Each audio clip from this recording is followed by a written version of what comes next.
അത് പറഞ്ഞുകൊണ്ട് ഞാൻ വേറൊരു കാര്യം കൂടെ പറയാം. ഡോക്ടർ ആയതുകൊണ്ട്, ഒരു ഡോക്ടറുടെ മകൻ ചെറുപ്പത്തിൽ മരിച്ചു. യാദൃശ്ചികമായി ഉണ്ടായ ഒരു ആക്സിഡന്റിൽ പെട്ടെന്ന് മരിച്ചതാണ്. ഒരു ന്യൂറോ സർജൻ ആയിരുന്നു ഇദ്ദേഹം. മരിച്ചു കിടക്കുന്ന മകന്റെ ശവസംസ്കാരത്തിന്റെ സമയത്ത് ഇദ്ദേഹത്തിന് ഒരു ഫോൺ കോൾ കിട്ടി ഹോസ്പിറ്റലിലോട്ട് വരാൻ. അദ്ദേഹം പറഞ്ഞു, പറ്റില്ല, എൻ്റെ മകന്റെ ശുശ്രൂഷ ശവസംസ്കാരം കഴിഞ്ഞിട്ടേ വരാൻ പറ്റുള്ളൂ. മെയ്ട്രൻ ഹെഡ് നേഴ്സ് വിളിച്ചു, പേഷ്യന്റിന്റെ പ്യൂപ്പിൾ ഡയലേറ്റ് ചെയ്യാണ്, എക്സ്ട്രാ ഡ്യൂറൽ ആണെന്ന് തോന്നുന്നു, വേഗം വരണം, ഓപ്പറേഷൻ അത്യാവശ്യമാണ്. ക്ഷമിക്കണം സിസ്റ്ററെ, വേറെ അടുത്തുള്ള ന്യൂറോ സർജനെ വിളിക്കാൻ പറഞ്ഞു. കുറച്ച് കഴിഞ്ഞപ്പോഴത്തേക്ക് മെഡിക്കൽ സൂപ്രണ്ട് വിളിച്ചു പറഞ്ഞു, അടുത്തുള്ള ന്യൂറോ സർജൻ അവൈലബിൾ അല്ല, പേഷ്യന്റ് സിങ്കിങ് ആണ്, തിയേറ്ററിലോട്ട് മാറ്റാൻ പോവാ, വേഗം വരണമെന്ന് പറഞ്ഞു. മെഡിക്കൽ സൂപ്രണ്ട് വിളിച്ചിട്ടും പുള്ളി അനങ്ങിയില്ല. അപ്പൊ ഡയറക്ടറോടെ വിളിച്ചു. ഇത്രയും വിളി വന്നപ്പോഴത്തേക്ക് ഇദ്ദേഹം അവിടുന്ന് പെതുക്കെ എഴുന്നേറ്റ് ആരോടും ഒന്നും പറയാതെ ബാക്കിൽ നിന്ന് കാർ എടുത്ത് ഓടിച്ച് അവിടെ വന്നപ്പോഴത്തേക്ക് നാട്ടുകാർ മുഴുവൻ കലങ്ങി നിൽക്കുക, ബഹളം ഉണ്ടാക്കി നിൽക്കുക, ഹോസ്പിറ്റലിൽ അടിക്കുമെന്നും പറഞ്ഞ് നിൽക്കുക. ഇത്രയും നേരമായി ഒരു ഡോക്ടറെ ഇവിടെ എത്തിച്ചിട്ടില്ല, എന്തിനാ ഈ ആശുപത്രി നടക്കുന്നത്, ഡോക്ടർക്ക് എന്താ പണി എന്നൊക്കെ പറഞ്ഞ് നിൽക്കുകയാണ്. ഇവരുടെ മധ്യത്തിൽ കൂടെ ഒന്നും മിണ്ടാതെ ഈ മനുഷ്യൻ നടന്നകത്തോട്ട് പോയി. എന്തു പറ്റും എൻ്റെ മോൻ ചോദിച്ചു. അയാളൊന്നും നോക്കിയില്ല. കണ്ടീഷൻ എന്താന്ന് ചോദിച്ചു. ഇയാളൊന്നും മിണ്ടിയില്ല. വേഗം ചെന്ന് 1 മണിക്കൂർ കൊണ്ട് എക്സ്ട്രാ ഡ്യൂറിൽ ഇവാക്യുവേറ്റ് ചെയ്ത് ആ പേഷ്യന്റിനെ രക്ഷപ്പെടുത്തിയിട്ട് സിസ്റ്ററിനോടോ അനസ്തറ്റിസ്റ്റിനോടോ ഒന്നും മിണ്ടാതെ ഈ ഡോക്ടർ പിന്നെ ഇറങ്ങിപ്പോയി. ആരോടും മിണ്ടാൻ ഇയാൾക്കൊരു കപ്പാസിറ്റി ഇല്ലായിരുന്നു. ഇറങ്ങി വന്നപ്പോ പിന്നെ ഇതേ ടീം സ്വന്തം ആൾക്കാർ അവിടെ നിൽപ്പുണ്ടായിരുന്നു. അവരടിച്ചില്ലെന്നുള്ളതേ ഉള്ളൂ. ഇപ്പോഴെങ്കിലും ഒന്ന് പറ ഞങ്ങളുടെ കുഞ്ഞിന്റെ വിവരം. ഒന്നും മിണ്ടിയില്ല. മിണ്ടാതെ അയാള് കാറെടുത്ത് തിരിച്ചുപോയി. വലിയ പ്രശ്നമായി.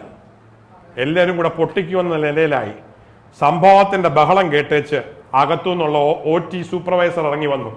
എന്താ ബഹളം എന്ന് ചോദിച്ചു. ഈ ഡോക്ടർ ഇത്രയും വൈകി വന്നു, ഇതെല്ലാം ചെയ്തു, ഒരക്ഷരം പോലും മിണ്ടിയില്ലല്ലോ, ഇങ്ങനൊരു മനുഷ്യത്വം ഇല്ലാത്ത മനുഷ്യനാണോ എന്ന് ചോദിച്ചു.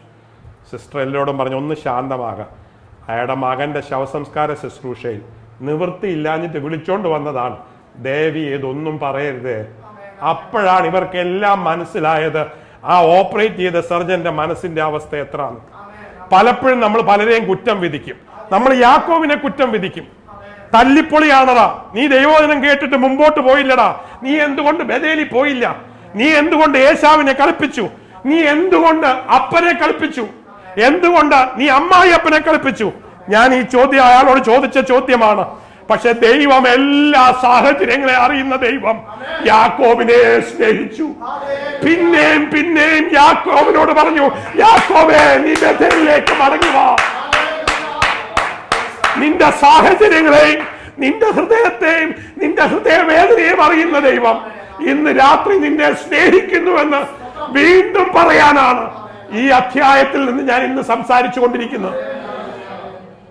നിന്റെ ഭാര്യ നിന്നെ മനസ്സിലാക്കുകയില്ല, നിന്റെ ഭർത്താവ് നിനക്കെതിരായി സംസാരിക്കും, നിന്റെ കൂട്ടുകാർ നിന്നെ കൈവിടും. പക്ഷെ നിന്നെ യഥാർത്ഥത്തിൽ അറിയുന്ന ഒരു സ്വർഗമുണ്ട്. നിനക്ക് വേണ്ടി കാൽവറിയിൽ ജീവൻ തന്നൊരു യേശുവുണ്ട്. He loves you. ഞാനിന്ന് തുടങ്ങിയപ്പോ പറഞ്ഞില്ലേ, ജീസസ് ലവ്സ് യു. എത്ര പ്രാവശ്യം ഞാൻ പറഞ്ഞു ജീസസ് ലവ്സ് യു? എത്ര പ്രാവശ്യം ഞാൻ പറഞ്ഞു ദൈവം നിങ്ങളെ സ്നേഹിക്കുന്നു എന്ന്? ആരും നിങ്ങളെ മനസ്സിലാക്കാത്തപ്പോൾ മനസ്സിലാക്കുന്ന ഒരു ദൈവം ഉണ്ട് എന്ന് യാക്കോബിന്റെ ജീവിതത്തിൽ നിന്ന് എടുത്തു പറയാനാണ് ഇന്ന് ഞാൻ ആഗ്രഹിക്കുന്നത്. Nobody understood Jacob. Nobody really cared for him. He had no love from home. He was a wanderer. But God loved him. God loved him. God loves you. ലോകത്തിലെ ഏറ്റവും മിസ്അണ്ടർസ്റ്റുഡ് പേഴ്സൺ ആരാന്നറിയാമോ? മിസ്അണ്ടർസ്റ്റാൻഡിങ്ങിന് മലയാളത്തിൽ എന്താ പറയുന്നത്? തെറ്റിദ്ധരിക്കുക. ഏറ്റവും തെറ്റിദ്ധരിക്കപ്പെട്ട വ്യക്തി ലോകത്തിൽ ആരാന്നറിയാമോ? എന്റെ യേശുവാണ്. യേശുവിനെ പോലെ തെറ്റിദ്ധരിക്കപ്പെട്ട ആരുമില്ല. കന്യകയുടെ മകനായി ജനിച്ചപ്പോ തന്നെ തെറ്റിദ്ധാരണ തുടങ്ങി.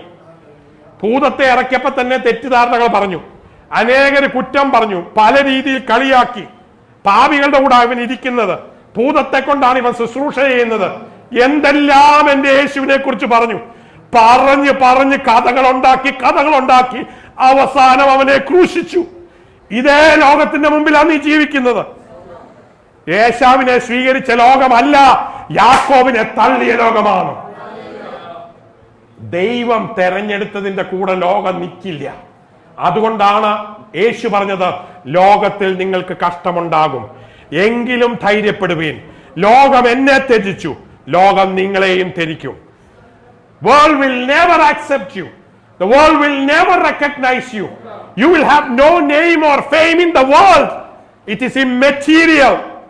But let me ask you, are you the most favorite of the kingdom of God?